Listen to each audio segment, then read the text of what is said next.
오늘은 지난주에 이어서 순종과 은혜라는 제목으로 말씀을 나누겠습니다. PPT 한 번만 보여주시면 좋겠습니다. 그 다음 걸 보여주십시오. 잘 안 보일 수 있는데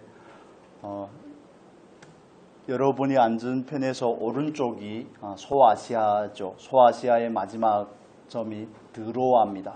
드로아에서 에게해를 넘어가면 오늘 본문에 말하는 것처럼 사모드락이라는 섬이 있습니다. 거기서 좀 더 가면 네아폴리라는 항구에 도착하고 그 다음에 육로로 조금 더 올라가면 빌립보라는 그 마게도니아, 오늘날로 말하면 그리스죠. 그 지역에 있는 첫 성이요 했는데 가장 큰 성으로 보통 이해를 합니다. 거기에 도착하게 되는 것입니다. 11절에 보면 이렇게 말합니다. 우리가 드로아에서 배로 떠나 사모드라게로 직행하여 이튿날 네아폴리로 가고, 이렇게 말하는데 이틀이 걸린 곳으로 설명을 해주고 있습니다. 그래서 11절의 말씀에서 말하는 직행하여는 곧바로 갔다는 의미가 아니라 하나님의 도우심이 있었다는 것을 암시하는 말씀입니다. 이게 사도행전 20장에 가면 이 코스가 반대로 이 코스를 따라올 때는 닷새라는 시간이 걸린 것을 알 수가 있습니다. 그렇게 볼 때 하나님께서 오늘날의 유럽 지역이죠. 빌립보 지역에 있는 영혼들을 구원하기를 얼마나 원하고 있었는지에 대해서 우리가 암시적으로 알 수 있는 부분들이죠. 닷새 길을 이틀 만에 간다는 것은 순풍에 돛단 듯이 가는 경우밖에는 없습니다. 그래서 하나님께서 바울과 실라에게 환상 중에 말씀하시고 마게도니아 사람이 그들에게 나타나 건너와서 우리를 도우라는 그 말씀에 순종하여 바울이 떠나게 되는 겁니다. 여러분, 하나님의 말씀에 순종하면 그 순종함의 결과로 형통이라는 놀라운 축복이 주어지는 줄로 믿습니다. 우리가 말씀을 나누면서 이런 실용적인 말씀이라고 표현을 하죠. 심으면 거둡니다. 이런 표현. 순종하면 축복이 있습니다. 이런 부분들에 대해서 여러분이 당연히 잘 이해하고 계신다고 전제를 하고 제가 기준을 좀 높게 잡은 것 같다는 생각이 많이 듭니다. 그래서 이런 너무 당연한 얘기를 많이 안 해드리는 것 같아서 송구스러운 마음에 오늘은 그 얘기를 좀 많이 하겠습니다. 여러분, 순종하는 자에게는 뭐가 있습니까? 형통함이 있습니다. 이건 성경에서 우리에게 말해주는 불변의 진리이죠. 다른 말로 말하면 하나님 앞에서 형통하지 않다면 물론 우리가 원하는 형통이 아닐 수 있습니다. 내가 원하는 나의 조건에서의 형통, 나의 원함, 나의 기준에서의 형통이 아닐 수는 있지만 형통한 삶이 없다면 하나님 앞에서 나는 과연 하나님의 말씀에 순종하는 사람이 맞는가, 이렇게 스스로를 점검해 볼 수 있는 은혜가 있었으면 좋겠습니다. 성령께서 아시아에서 바울과 그 일행들이 복음을 전하지 못하도록 막으시고, 또 예수의 영이 그들이 복음을 전하고자 힘쓰는 그들을 방해하고, 그래서 환상 중에 나타나 마게도니아 지역으로 건너와서 우리에게 복음을 전하라는 그 말씀을 듣고 나서 9절에는 이렇게 말합니다. 10절 우리 한번 볼까요? 10절의 말씀 제가 읽어드리겠습니다. 16장 10절에 보면 바울이 그 환상을 보았을 때 우리가 곧 마게도니아로 떠나기를 힘쓰니 이는 하나님이 저 사람들에게 복음을 전하라고 우리를 부르신 줄로 인정함이니라. 바울은 환상을 통해서 하나님께서 마게도니아로 우리를 보내기를 정하셨음을 어떻게 하였다고요? 인정하였다고 말합니다. 그 말씀이 동의가 되었다는 겁니다. 동의가 되면 바로 어떻게 하는 겁니까? 동의가 되면 바로 순종을 하는 겁니다. 순종은 미적거리는 게 아닙니다. 순종은 내가 이해가 돼도 순종을 하는 것이고 이해가 되지 않아도 순종을 하는 것이고, 그런데 많은 경우에 우리의 기준에서 잘 이해가 되지 않을 때가 있습니다. 그런데 순종의 전제는 믿음이죠. 나를 사랑하시는 하나님, 나에게 가장 좋은 것을 주시는 하나님, 하나님께서 말씀하셨다면 그 말씀에는 하나님의 의도와 하나님의 목적하심이 있을 것이라는 그 믿음을 가지고 나아가는 겁니다. 여러분, 우리에게 하나님께서 말씀을 주실 때마다, 레마로 말씀이 감동이 될 때마다 즉시 순종하는 은혜가 있기를 축복합니다. 순종하는 사람은 하나님의 그 약속을 경험하고 맛볼 수 있습니다. 하나님께서 창세기 22장에서 아브라함에게 나타나서 이렇게 말씀하시죠. 내 사랑하는 아들 독자 이삭을 나를 위해서 드리라고 말합니다. 그것도 그 자리에서가 아니라 3일 길을 가서 나에게 드리라고 말씀을 하죠. 아브라함은 추워도 망설이지 않고 이튿날 바로 그 일을 실행을 합니다. 3일 동안 가는데 아브라함의 마음이 어땠을까요? 제가 볼 때는 별로 크게 고민을 안 한 것 같습니다. 왜냐하면 아브라함은 그걸 받아들일 수 있는 믿음이 있기 때문에 그런 것이죠. 뭐 고민을 하고 미적거리고 그러면 아예 안 가지 왜 가겠습니까? 그것도 자기 아들을 불태울 그 나무를 그 장작은 이삭이 지고 갑니다. 마치 십자가를 지고 골고다로 오르는 예수님의 모습을 연상하지 않습니까? 그런 것이죠. 그 순종하면 그 뒤에는 놀라운 축복과 결과가 있습니다. 하나님께서 아들을 드리라고 그러니 아브라함은 가서 드리려고 하였습니다. 그래서 믿음으로 드리려고 할 때 아브라함이 어떤 하나님을 경험하죠? 여호와 이레의 하나님을 경험하는 겁니다. 입이 예비하시는 그 하나님을 경험하는 겁니다. 오늘 본문에 와서 드로아에서 환상을 보고 하나님의 그 보여주신 환상을 따라 바울이 이게 하나님의 뜻이구나 인정이 되었다면 바로 배 타고 떠나는 겁니다. 나는 아시아에서 하고 싶은데 왜 유럽으로 오라고 합니까? 그 동네는 우리 동네가 아닌데 낯선 곳으로 왜 저를 부르십니까? 이렇게 하는 게 아니라는 겁니다. 그냥 오라고 하면 어떻게 하는 겁니까? 가는 거죠. 부르시면 가는 겁니다. 그냥 순종을 하는 겁니다. 그래서 순종을 할 때 배 타고 그들이 먼저 경험한 은혜가 뭡니까? 직행하여 닷새길을 바람이 순조롭지 않으면 닷새 동안 헤맬 수 있는 그 길을 이틀 만에 가더라는 겁니다. 그런 은혜를 경험을 하고 또 빌립보에 갔을 때 하나님께서 예비하신 사람 누구를 만나게 합니까? 우리 교회도 있죠. 루디아를 만나게 합니다. 루디아를 만나게 합니다.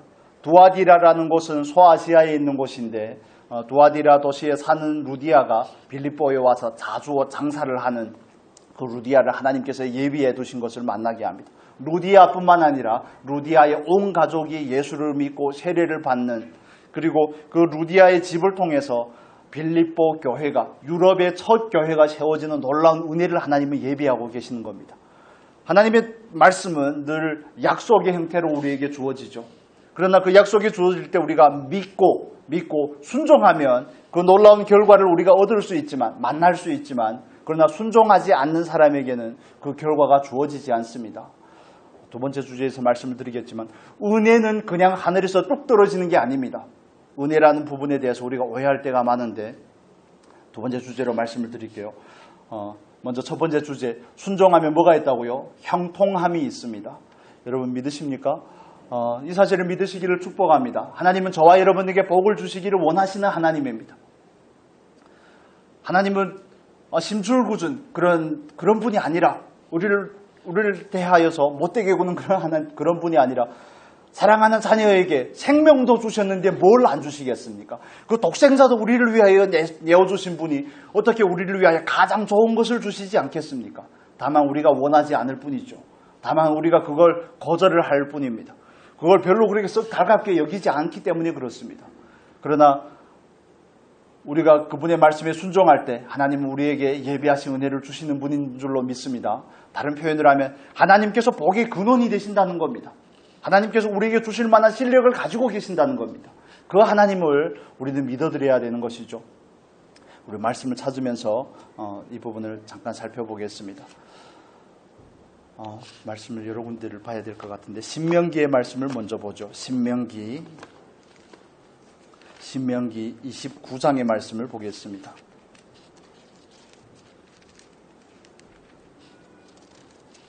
신명기 29장 9절의 말씀을 보겠습니다.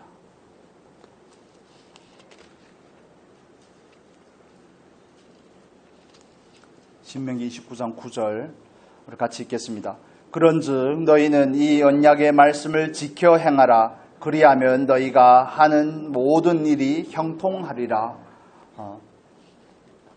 이 말씀뿐만 아니라 여호수아 1장 9절, 8절, 9절 이런 말씀들도 우리가 암송하고 그러지 않았습니까? 하나님께서 말씀하시는 것처럼 이 언약의 말씀을 지켜 행하라. 그리하면 너희가 어떻게 한다고요? 너희가 하는 모든 일이 형통하리라 하고 말씀을 합니다.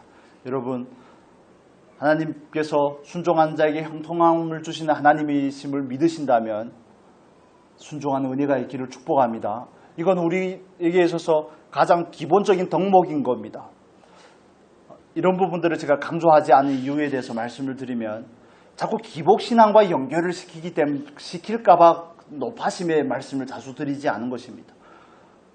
마치 그 복을 받기 위한 순종이 될까봐, 이게 뒤집어질까봐, 순종하는 결과로 복이 오는 건 맞는데 복을 받으려고 순종한다, 이런 의미가 아니라, 그래서 이런 부분 때문에 좀 순종하는 사람에게 어떤 복이 주어지는지, 하나님은 순종하는 사람을 축복하는지, 이런 부분들에 대한 말씀을 전하기가 조금 조심스러웠던 부분이 있습니다. 그렇지만 원칙은 변치 않는 겁니다. 하나님의 말씀에 순종하면 하나님은 저와 여러분에게 복을 주십니다. 그런데 그 순종은 언제 해야 됩니까? 깨닫는 즉시 하는 겁니다. 왜냐하면 시간이 좀 지나면 유통기한이 있습니다. 사라집니다. 우리 안에서 소멸이 됩니다. 하나님께서 우리에게 주신 예언의 말씀도 소멸이 됩니다. 설교 때 주신 그 감동의 말씀도 소멸이 됩니다. 희석이 되더라는 겁니다. 처음에는 그렇게 또렷하고 그렇게 겸손한 마음으로 수용하였다 할지라도 하루만 지나보십시오. 하루가 아니라 몇 시간만 지나면 그게 희미해집니다. 그래서 그 말씀이 받아지는 즉시 나에게 어떻게 적용을 해야 될지를 생각해 보시고 즉각 적용하는 은혜가 있기를 바랍니다. 그래서 바로 순종을 해봐야 됩니다. 순종을 해봐야 우리가 그 결과를 맛보게 되고, 그 결과를 맛봄으로 인해서 하나님은 심는 자에게 주시는 하나님이심을 경험을 하게 되는 겁니다. 순종하는 자를 형통케 하시는 하나님임을 경험하게 되는 것입니다. 그 하나님을 경험하기 위해서, 이 진리를 우리가 소유하기 위해서는 반드시 행함이 필요합니다. 반드시 해봐야 됩니다. 해보지 않고 탁상공론이라고 그러죠. 그냥 앉아서 이러쿵저러쿵 하는 거, 그런 건 전혀 나에게 소유한 진리, 내가 소유한 진리가 아닙니다. 아브라함이, 방금 제가 예를 들었던 것처럼 아브라함이 독생자 아들을 드렸더니 여호와 이레의 하나님을 만나고 더 놀라운 약속을 하나님이 주셨다. 해보지 않고 그걸 인용하는 것과 내가 그 원칙을 알고 그 말씀을 따라 순종하는 데는 절대적인 차이가 있습니다. 여러분, 부모 된 입장에서 자녀를 말씀으로 가르쳐야 되겠다는 건 누구나 다 동의하지 않습니까? 말씀의 가치를 가진 그리스도인이라면, 그리스도인으로서 합당한 가치를 가진 부모라면 자녀를 향하여, 손주들을 향하여 그들을 말씀으로 가르쳐야 되고, 말씀 안에서 키가 자라고 지식이 자라게끔 양육해야 된다는 거 다 알고 있습니다. 그런데 구체적으로 행하는 사람이 얼마나 있습니까? 매주마다 주어지는 말씀을 암송하게 합니까? 성경을 읽게 합니까? 읽을 수 있도록 그런 환경을 조성해 줍니까? 그를 설득을 하고 그를 위해 기도합니까? 이런 방금 말씀드린 뒤에 부분들을 하지 않으면 우리는 그걸 그냥 추상적으로 알고 있는 겁니다. 구체적인 삶에서 적용하지 않는 겁니다. 내 마음에 원하는 것과 그 원함을 따라 실천하는 데는 굉장히 큰 괴리가 있을 수 있습니다. 때로는 우리는 그 원함을 가지고 있는 것을 가지고, 그 원함이 내 안에 있는 걸 가지고 내가 마치 그 사실을 행하는 사람처럼 착각할 때가 있더라는 겁니다. 이건 우리가 경계를 해야 될 부분입니다. 심어야 거둔다는 거 들어서야 누구나 다 알죠. 그런데 막상 심습니까? 시비 걸려고 그러는 게 아니라 막상 심습니까? 하나님 앞에서 하나님께서 우리에게 심을 기회들을 그렇게 많이 주시는데 나는 그 기회를 내가 지금 심어야 될 기회인가 보다 하고 적극적인 마음으로 심으려고 하느냐 하는 말입니다. 얼마나 많은 기회를 주십니까, 우리에게? 그에게 사랑으로 정말 인자한 태도로 나아가서 그에게 정말 그리스도의 공휴를 보여주고 사랑을 보여주고 하나님의 마음이 어떤 것인지를 보여주고 그 사랑이 어떻게 표현이 되는 구체적인 표현들에 있어서 우리가 인색할 때가 얼마나 많습니까? 제가 언젠가 여러분에게 수요일 날에 그런 예화를 드렸던 것 같은데, 어떤 분이 집에서 소를 키우는데 하나님 앞에 기도를 했습니다. 송아지가, 암소가 잉태를 하게 새끼를 베지 않겠습니까? 발정기가 돼서 새끼를 베게 되었는데 기도를 한 겁니다. 하나님, 이번에는 쌍태를 주셨으면 좋겠습니다. 송아지가 보통 2마리를 한 번에 낳지 않잖아요. 그래서 하나님, 이번에는 쌍태를 주시면 좋겠습니다. 쌍태를 주시면 하나님께 1마리를 드리겠습니다. 얼마나 그럴듯한 기도입니까? 그런데 송아지가 정말 쌍태를 낳은 겁니다. 그런데 동물들을 키우다 보면 먼저 죽기도 하고 그러지 않습니까? 그런데 1마리가 덜커덕 죽었습니다. 그래서 그분이 하나님 앞에 어떻게 기도를 했다고요? 아이고, 하나님 앞에 드리려고 했는데 1마리가 죽었네요. 하나님 앞에 드리려고 했던 그 마리가 죽은 겁니다. 별로 감동이 없으시네요. 전혀 헌신이 되지 않고 전혀 기회를 주셨지만 그 기회를 내 것으로 받지 않으면 그냥 말씀이 그냥 공상이 되는 겁니다. 그냥 추상적으로 둥둥 떠다니는 말씀이 되는 겁니다. 손에 잡히는 건 하나도 없고 그냥 모래알같이 공기와 같이 되는 겁니다. 그런 거 말고요. 하나를 들었으면 하나를 가서 실천을 해보고 그 원칙을 배우고 그 원칙대로 역사하신 그 하나님을 나의 하나님으로 삼고 하는 것이 저와 여러분의 일상에서 해야 될 일들인 겁니다. 순종하면 하나님께서 축복하시고 형통한 결과를 주십니다. 그렇다면 해봐야 됩니다. 심을 기회를 주며 심어봐야 결과를 만날 수가 있는 겁니다. 하지 않으면 그 하나님을 우리는 얻을 수 없는 겁니다. 여러분, 구체적인 실천이 있기를 주님의 이름으로 축복합니다. 그래서 그 은혜라는 것은 행함을 우리가 행하고 나서 따라오는 것이 은혜인 겁니다. 행하고 나서 따라오는 것이 은혜입니다. 그냥 아무것도 하지 않고 바라보는 게 은혜가 아니라 우리가 이걸 필요 조건이라고 말하죠. 내가 할 걸 하고 나서 주어지는 게 은혜입니다. 거기에 덮여지는 것이 은혜라는 사실을 우리가 깊이 이해를 하면 좋겠습니다. 어떤 농부가 농사를 짓는데 어느 날 논에 나가서 일을 하다가 너무 더워서 나무 그늘 아래에서 좀 쉬고자 나무 밑에 앉아 있는 겁니다. 그런데 갑자기 굴에서 토끼가 뛰어나오더니 농부가 앉아있는 그 나무와 박치기를 딱 하더니 그 자리에서 바로 즉사를 한 거죠. 그래서 농부가 그 토끼를 집에 가져다가 맛있게 요리를 해 먹었다고 그럽니다. 그리고 이튿날부터 그 떼약볕에 일을 하는 게 잡초를 제거하는 일을 하고 논에 있는 벼를 돌보는 게 얼마나 힘들겠습니까? 그래서 어제는 토끼가 나와서 박치기를 해 죽었는데 오늘도 그 토끼가 나오지 않을까? 그 다음 토끼가 나오지 않을까 해서 농부가 그 다음부터는 주구장창 나무 밑에만 그들 밑에만 앉아 있었다는 거 아니겠습니까? 농사는 다 망하고 토끼가 나왔을까요? 안 나왔을까요? 그 중국의 사자성어에 나오는 이야기입니다. 그럴 수가 있다는 걸 이해하셔야 되는 겁니다.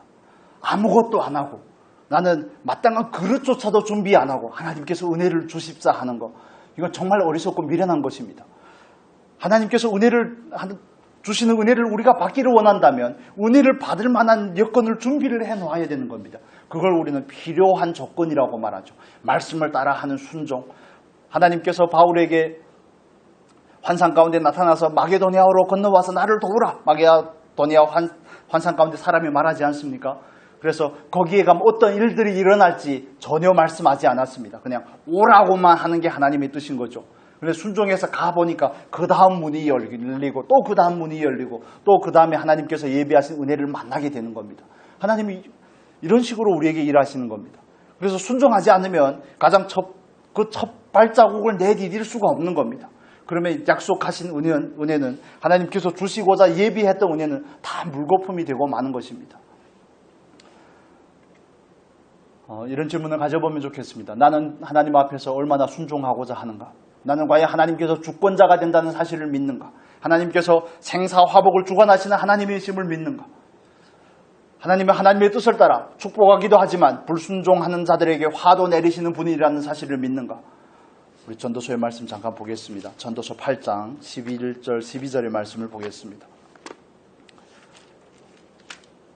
순종하는 자에게 형통함을 주고 축복을 하시는 하나님이지만 또 그러나 그 다른 측면에서는 하나님이 이렇게 말씀을 하십니다. 전도서 8장 11절에서 12절 보겠습니다. 같이 읽겠습니다. 악한 일에 관한 징벌이 속히 실행되지 아니하므로 인생들이 악을 행하는 데에 마음이 담대하도다. 죄인은 100번이나 악을 행하고도 장수하거니와 또한 내가 아노니 하나님을 경외하여 그를 경외하는 자들은 잘 될 것이요.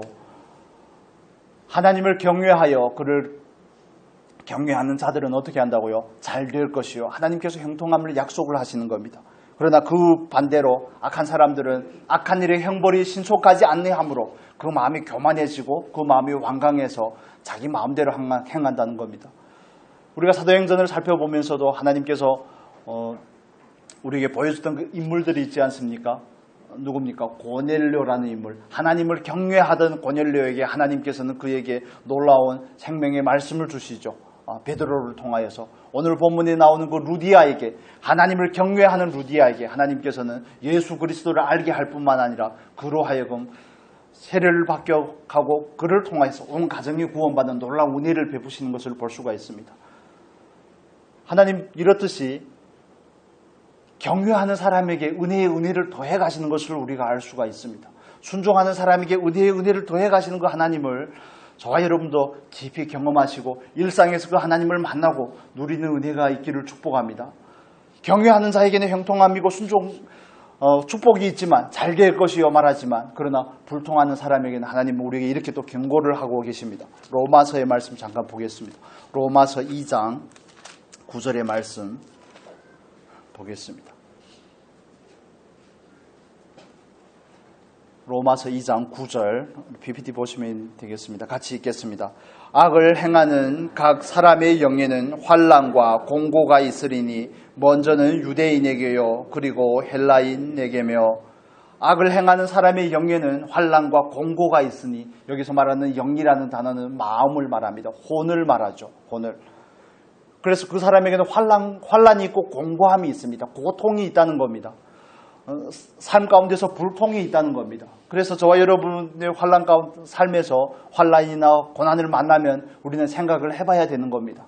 환난이나 공고가 무조건 우리가 순종하지 않은 결과는 아니지만 그러나 그럴 수 있기 때문에 우리는 살펴야 된다는 겁니다. 유대인에게도 동일하고 헬라인에게도 동일하다고 말씀을 합니다. 이걸 하나님의 공의라고 말씀을 하는 거죠. 그렇습니다. 하나님은 순종하는 자에게는 복을 주시지만 그러나 불순종하고 당을 지어 8절에 보면 당을 지어 하나님의 말씀에 하나님을 대적하는 사람들에게는 뭘 준다고요? 악을 행하는 자의 마음에는 그 혼에는 환난과 공고가 있습니다. 하나님을 대적하고 잘 될 인생이 있으면 나와보라 그러십시오. 하나님과 늘 엇나가며 형통함을 경험하는 인생이 있으면 나와보라고 그러십시오. 그렇지 않습니다.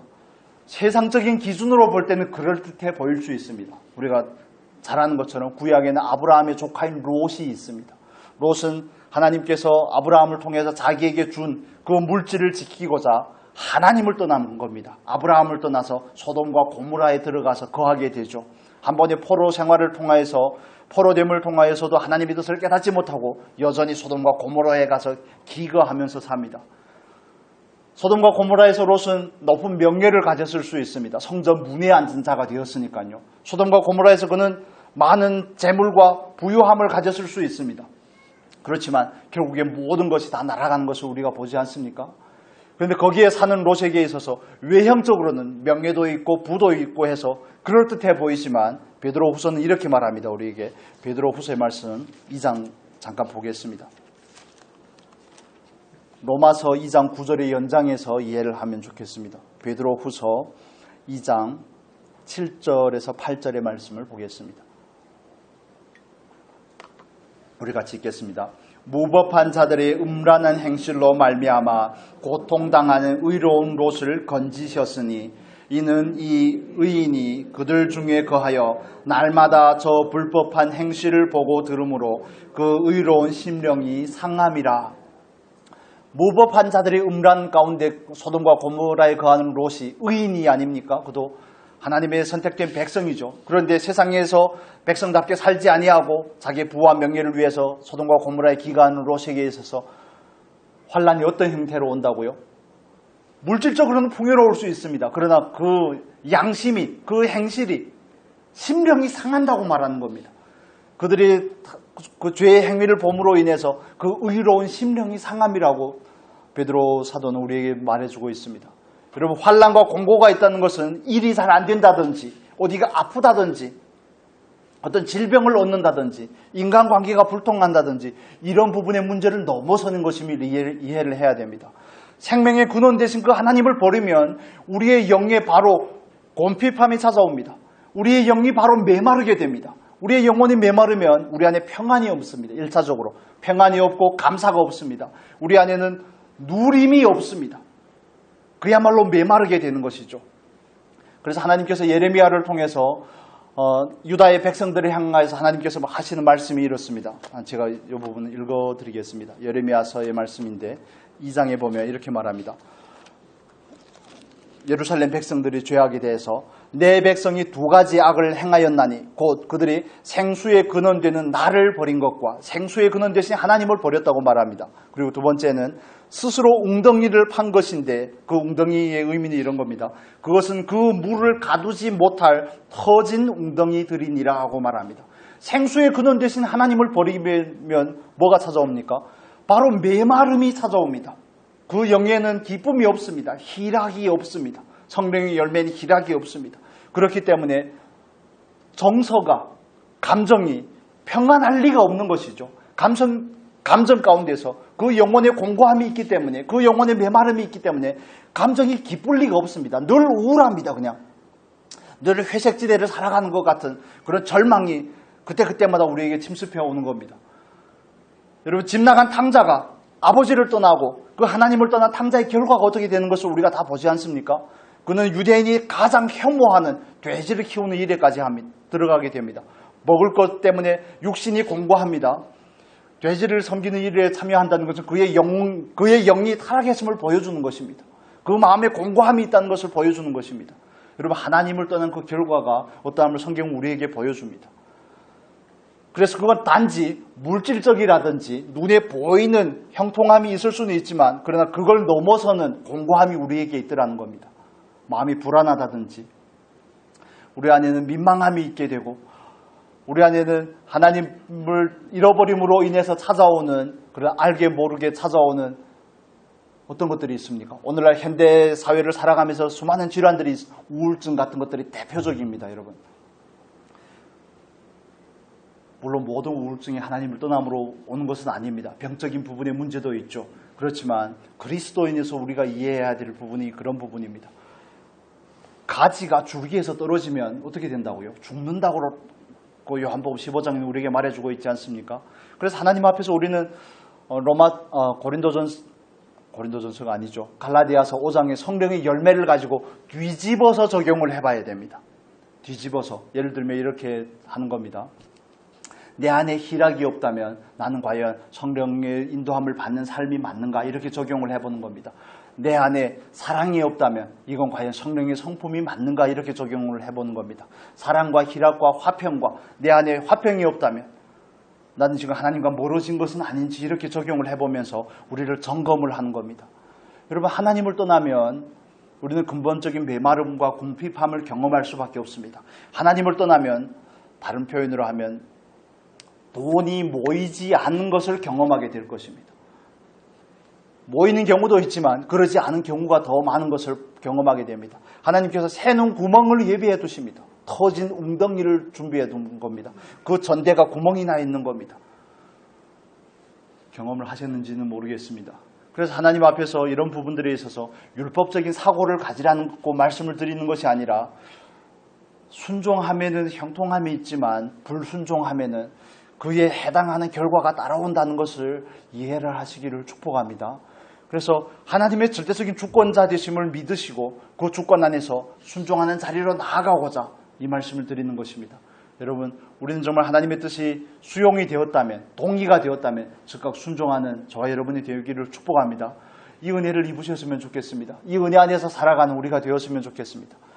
어떻게 하든지 뒤로 빼려고 하는 것이 아니라, 하나님 할 테니 저에게 보여주십시오. 분량만큼. 이런 마음의 사실을 가져보면 얼마나 좋을까요? 모든 부분에 있어서 하나님 저를 도와주십시오. 저에게 채워주시고 저를 섬겨주시고 제가 누려야 되겠고 제가 형통해야 되겠고, 이걸 경험한 것을 조금 더 넘어서서 그걸 경험하고 계시다면 하나님 그 누군가의 형통함을 위해서 저도 참여되기를 원합니다. 하나님의 나라를 위하여, 하나님의 교회를 위하여 제가 드릴 것은 무엇이 있습니까? 이렇게도 적용을 해보면 좋지 않겠습니까? 두 번째 주제를 살펴보겠습니다. 오늘 본문에 와서 16장에 와서 살펴보겠습니다. 13절의 말씀을 보겠습니다. 13절 같이 읽겠습니다. 안식일에 우리가 기도할 곳이 있을까 하여 문 밖 강가에 나가 거기에 앉아서 모인 여자들에게 말하는데, 여기서 말하는 데는 복음을 전하였다는 것을 알 수 있습니다. 사도 바울은 1차 전도 여행을 다니면서도 그가 가는 곳마다 곳곳에 가서 유대인의 회당에 가서 복음을 전합니다. 유대인의 회당이라는 것은 유대인 성인 남자가 10명이 있어야지, 다른 표현을 하면 최소한 한 10가정 정도가 있어야지 그 지역에 유대인의 회당이 생깁니다. 예배처가 생기는 거죠. 안식일에 예배하는 예배처가 생기는데, 그런데 빌립보에는 유대인의 회당이 없었던 것 같습니다. 그래서 그는 안식일을 지킨다는 이야기가 아니라 안식일에 유대인들을 만나고 하나님을 경외한 사람들을 만나고자 어디로 갑니까? 강가로 가죠. 기도처를 찾아가는 겁니다. 하나님을 경외하는 사람들이 며칠이 지났음에도 그것도 열매가 없자 안식일이 되었을 때 그는 강가로 나가서 기도처를 찾는다는 것은 무엇을 했다는 것을 의미하는 겁니까? 사람을 만나고 기도하기를 원했다는 것을 알 수 있습니다. 그래서 처음에 말씀을 드렸던 것은 두 번째 주제에서 말씀을 드린다고 그랬죠. 그래서 우리는 하나님 앞에서 정말 은혜 받은 자가 되기 위해서는 우리가 해야 될 일을 마땅히 해야 될 바를 오늘 하는 겁니다. 기도해야 될 때가 되면 기도하고, 예배해야 될 때가 하면 예배하고, 말씀을 읽어야 될 때가 되면 말씀을 읽고, 그래서 우리가 하나님 앞에 그런 길들을, 그런 루트들을 열어놓지 않으면 하나님께서 우리에게 은혜를 공급할 방법이 없는 겁니다. 하나님 바울은 그 기도처를 찾아서 가서 어디에 가 복음을 전할 수는 없을까? 거기에 가서 기도하면 어떨까? 하는 이런 심정으로 나가지 않았겠습니까? 그런데 그 일상에 충성하는 바울에게 하나님께서는 더 놀라운 은혜들을 주시더라는 겁니다. 그래서 작은 일에서의 충성이 없으면 큰 일을 하나님께서 맡길 수가 없습니다. 큰 일을 맡기는 것이 화입니다. 우리가 새로운 정부를 맞이하고 느끼는 바가 뭡니까? 사람에게는 다 합당한 자리가 있더라는 겁니다. 정치 얘기하는 게 아닙니다. 성경에서 우리에게 그걸 반복해서 말해주고 있습니다. 사울과 같은 사람은 왕이 되지 않았다면 차라리 좋았겠다는 그런 생각을 우리가 하지 않습니까? 솔로몬과 같은 경우에는 조금 나은 경우이지만 성경에서 우리는 그런 경우들은 너무 많이 봅니다. 대통령이라는 자리, 그 자리를 감당할 수 있는 사람이 앉지 않으면 그 사람에게 오히려 화가 되는 겁니다. 그것과 마찬가지로 하나님께서 우리에게 맡기는 일들에 있어서도 우리가 그런 생각을 가지시면 좋겠습니다.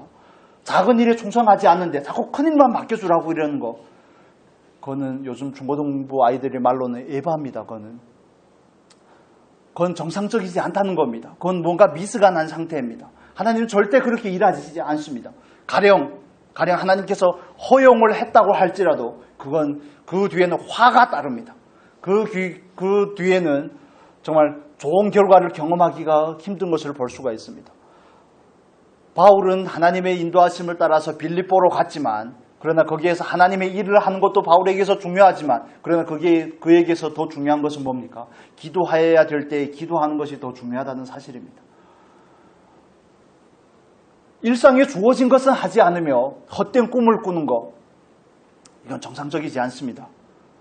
겨울이 올 걸 알면 여름에 열심히 일하고 예배해야 되지 않겠습니까? 개미와 뱃장이의 이야기가 잠언서에도 똑같이 나오죠.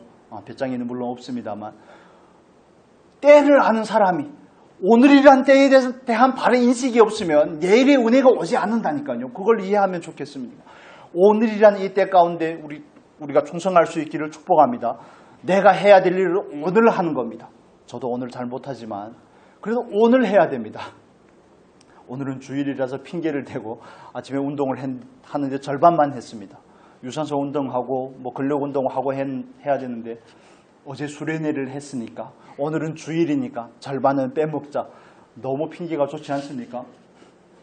내일이 올지 안 올지 어떻게 알고 그렇게 착각할 때가 너무 많더라는 겁니다. 운동 같은 거야 내일 못해도 상관이 없을 수 있지만, 그런데 하나님의 일은 그렇지 않습니다. 기회라는 건 늘 있는 게 아닙니다.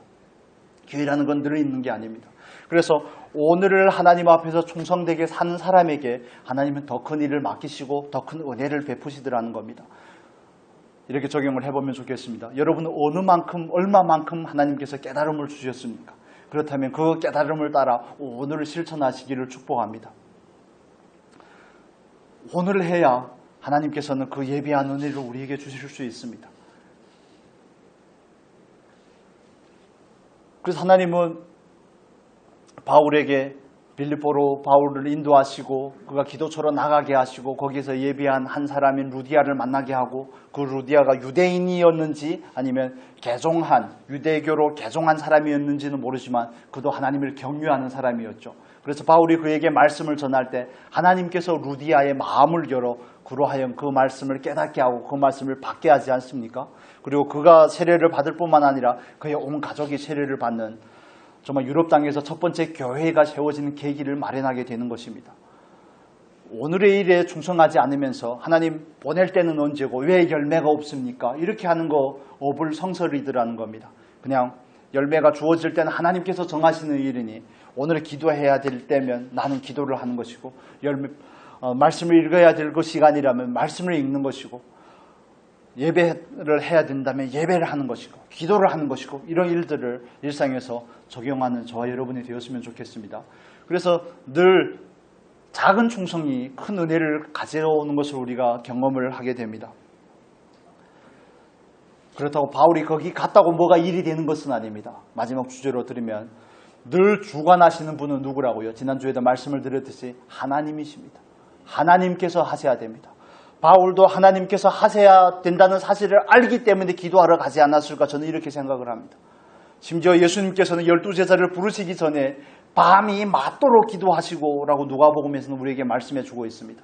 하나님이 아들이신 예수님도 그렇게 하시는데 바울이 아무리 환상을 보고 하나님의 인도하심으로 빌립보에 왔다고 할지라도 바울이 온다고 뭐가 달라지겠습니까? 기도를 통하여 바울을 통하여 역사하시는 그 하나님의 역사가 있어야지 뭔가가 열매가 주어지지 않겠습니까?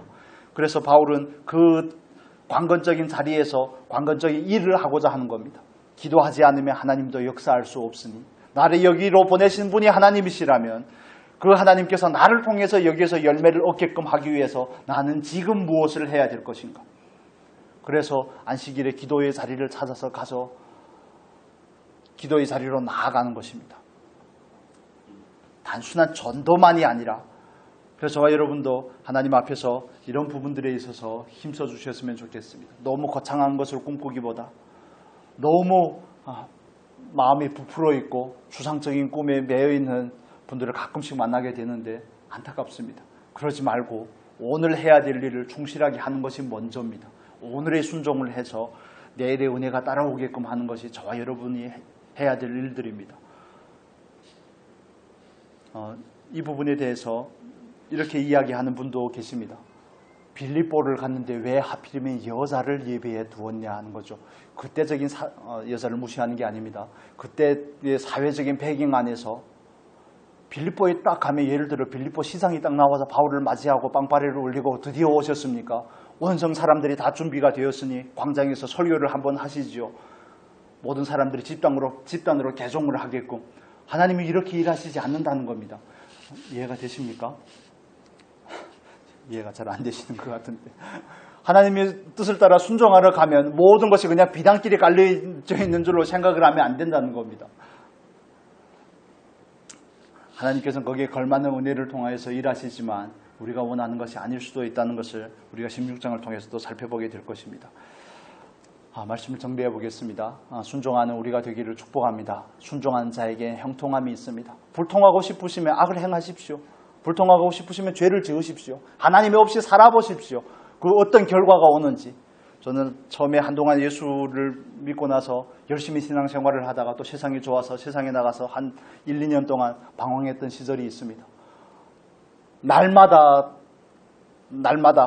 조금씩 황폐해져가는 그 모습들이 발견이 되더라고요. 한두 번은 괜찮은 것 같지만 그러나 날마다 황폐해집니다. 날마다 희락을 잃어버리게 되고 점점 예민해지고 까칠해지고 그 감정에는 기복이 심해지게 되고 하나님을 잃어버리는데 그런 건 당연한 결과일 수밖에 없죠. 날마다 더 악해지고 하는 그런 경험들. 그래서 우리는 성경에 주어진 그런 다른 사람들의 구체적인 사례를 가지고 우리의 삶에 적용하면서 굳이 그 길을 가지 않아도 된다는 것을 말씀을 드리려고 하는 겁니다. 그걸 우리는 겸손하게 지혜를 얻는다고 말하는 거죠.